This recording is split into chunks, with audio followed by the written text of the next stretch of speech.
युग युद्धाचे नाही, पण हे युग दहशतवादाचेही नाही। दहशतवाद सहन केला जाणार नाही।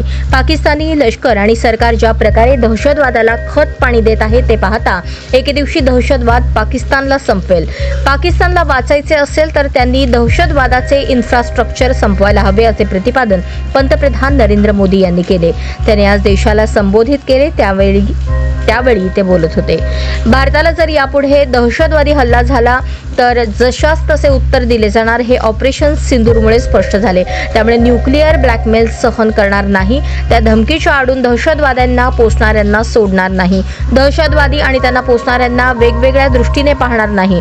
दोघांवरही कारवाई होणार असेही मोदी म्हणाले। भारतीय सैन्य दलाच्या तिन्ही तुकड्या अलर्ट आहेत। सर्जिकल स्ट्राईक आणि एअर स्ट्राईक नंतर आता ऑपरेशन सिंदूर दहशतवाद्यांविरुद्ध भारताची नीती आहे। ऑपरेशन सिंदूरने एक नवीन सीमारेषा आखली आहे।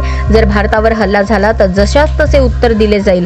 आम्ही आमच्या पद्धतीने आमच्या अटी शर्थींनीच उत्तर देणार असेही मोदींनी स्पष्ट केले।